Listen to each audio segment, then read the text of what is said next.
Hey guys, welcome back to Tight Talk Theories. Today I'm going to be talking about how the Ewoks managed to defeat the Empire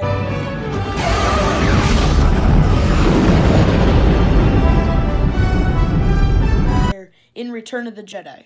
And we're starting in 3, 2, 1.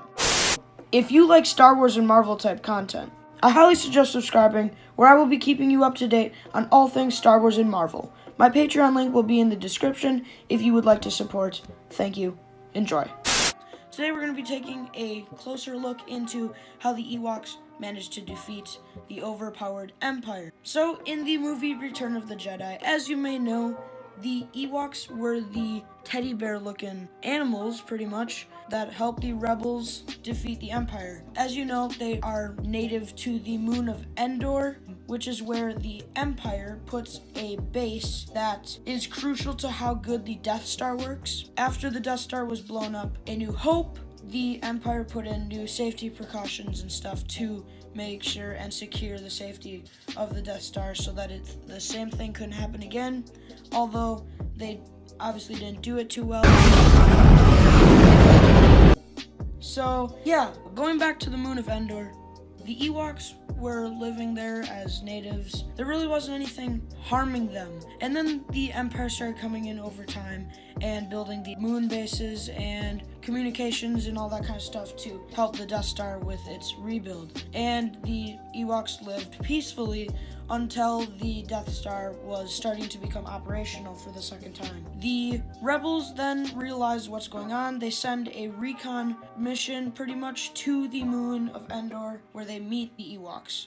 It consisted of Han Solo, Princess Leia, C-3PO, R2-D2, a few other people too that were just tag-alongs to make the small battalion look more like a working battalion. So in the movie then, they managed to successfully take over the moon base with the help of the Ewoks, which is what I'm going to be pretty much talking about, and how the Ewoks were so crucial to the rebels' victory on Endor. So in the first couple fight scenes, I guess you could say, in Return of the Jedi, the Ewoks really were not that effective. A lot of them were killed. The Empire was very overpowered at the time. It wasn't really until Chewie managed to take control of one of the AT-ATs and pretty much sparked a new front to the battle, which is when the Ewok strength, the element of surprise, started to kick in. We see multiple times the Ewoks smash the ATs that were on the planet. They managed to take down a lot of stormtroopers.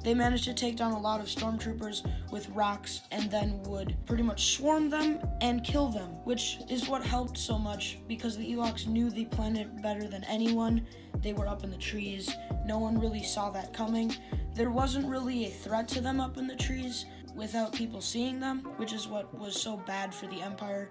They could be just trying to attack some rebels, and all of a sudden the Ewoks just fly down from the trees on zip lines, swings, and pretty much just managed to disable the AT-ATs and the speeders, and pretty much overall defeat the Empire. Now, I know that some of you are going to say, well, the Ewoks didn't defeat the Empire. They had a lot of help from the rebels. Well, that is true, but the Ewoks did a lot of the work. They managed to take down a lot of the AT-ATs. They managed to stop a lot of troops or small battalions of stormtroopers trying to flank the rebels.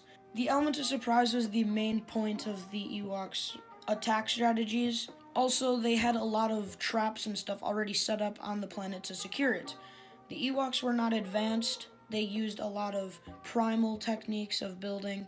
They didn't have really much of a source to electricity or technology in the advanced forms, because we see C-3PO become their god, which is another reason why they help the rebels, because C-3PO is a rebel. The Ewoks follow him and pretty much keep him safe, which is another reason why they were so motivated to help the rebels, because they could have just been like a small species and stayed out of the way, like we've seen in the Clone Wars when the clones are trying to set up a base on a snow planet. I can't remember what the snow planet was called. I know they set up a snow planet there anyway.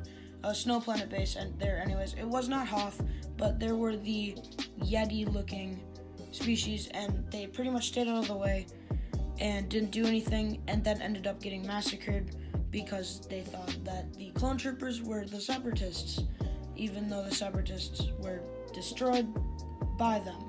So yeah, that's pretty much all I have to say on this. The Ewoks were extremely smart. They had motivation through C-3PO to take out the Empire and pretty much defeat the Empire, helping the rebels win that part of the war as we know them. Later on, they become the First Order and the Resistance, and Disney bought them. That's pretty much what happened.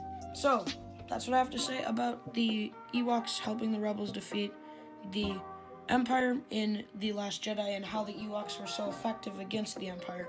So if you enjoy that, please hit the subscribe button, like, comment what you want me to do next. This video is actually suggested by one of you, and that's pretty much all I have to say. So once again, thank you for watching. Subscribe if you are new. I upload Star Wars and Marvel type content 2 times a week on Mondays or Tuesday, or Friday or Saturday. So it'll be one of those 2 days. If something big happens in the news of Marvel or Star Wars, I will upload immediately. Say a trailer drops, you'll have a full reaction, full breakdown. Yeah, I'm looking forward to everything, how good the channel is going. I have 2 collaborations set up right now. I am working on a 3rd and a 4th. So yeah, the collaboration people will be in the description. It's Rebel Scum Podcast and Spiffy Nerd Herder, which if you don't know who he is the co-director of Star Wars Theory's fan film, Shades of the Past. So yeah, thank you guys for watching. I'll see you guys in the next video. See ya. Bye-bye.